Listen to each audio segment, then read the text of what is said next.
భావము ఏకత్వం కావాలి. In fact, it's only connection between love to love which is the true sign. ఇది అన్నీ కూడాను భగవంతుడు ప్రసాదించినటువంటి వరప్రసాదములే. These are all gifts of God. నీకంటే భగవంతుడు ప్రత్యేకంగా వేరు లేడనేటువంటి సత్యాన్ని మొట్టమొదట నీవు నమ్మాలి. You must have full faith that God is not separate from you. ఇవన్నీ ఎందుకోసం మనకు అందించాడు? Why are these things given to us? ఒక చిన్న ఉదాహరణము. A small example. నీవు నిద్రించే నిమిత్తమై చక్కని పడకను అమర్చుకున్నావు. In order to sleep, you made your bed ready.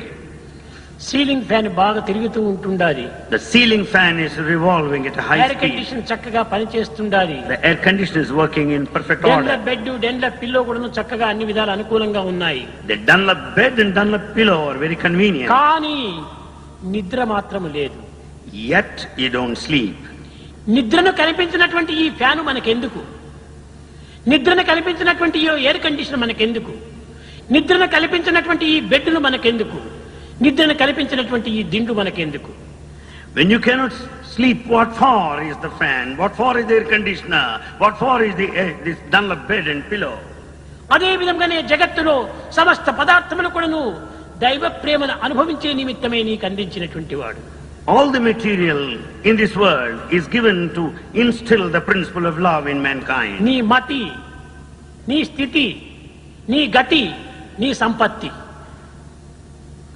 ఈ స్థితి, గతి, మతి, సంపత్తి ఇవన్నీ కూడాను కేవలము దైవ ప్రేమను అనుభవించే నిమిత్తమై అందించిన వరప్రసాదములు.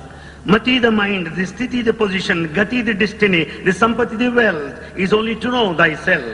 ఇట్టి ప్రేమతత్వాన్ని అందించినటువంటి మన స్థితి మన ఎందుకు? If we don't experience love, what for? ఎందుకు మనకి ఈ గతి? Why this position? ఎందుకు మనకి ఈ సంపత్తి? What for is this wealth? ఎందుకు ఈ మతి? Why this mind then? ఉన్మత్తి కావటం చాలా ఉత్తమం. It's better to be intoxicated rather. కనుకనే ప్రతి మానవుడు కూడాను ఈ మతి, స్థితి, గతి, సంపత్తి ఇవన్నీ కూడాను భగవంతుని పొందే నిమిత్తమై అందించినటువంటి ప్రసాదములుగానే భావించాలి. So every person should consider the mind, the wealth, the position and the destiny. They're all the gifts of God. ప్రపంచమున అనుభవించవలసినటువంటి ఎన్నో ఉన్నవని మీరు భ్రమిస్తున్నారు. You are in the deluded feeling that there are many things that you have got to enjoy. ఇది కేవలము ఒట్టి భ్రమ మాత్రమే. It's only illusion. నీ తత్వాన్ని నీవు గుర్తించడమే నీవు ముఖ్యంగా అనుభవించవలసినటువంటిది ప్రధానమైన లక్ష్యము. Your main aim should be to know your own self and experience. దేవుడనగా వేరు దేశమందును లేడు. దేవుడనగా తనదు దేహమందే. God is not present in a foreign land. He dwells in your body. దేవుడనగా వేరు పరదేశమును లేడు. తాను చేయు పనుల తగిలియుండు. God is not present in a foreign country.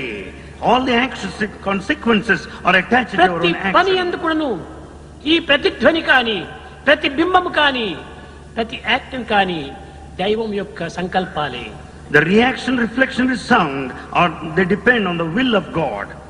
ఈ సత్యాన్ని మొట్టమొదట మానవుడు విశ్వసించాలి. Man should have full faith in these things first. కానీ దురదృష్టవశాత్తు ఈనాటి మానవుడు అన్నింటినీ విశ్వసిస్తున్నాడు. Unfortunately, man has faith in all కానీ today, దైవాన్ని విశ్వసించటం లేదు. but he has no faith in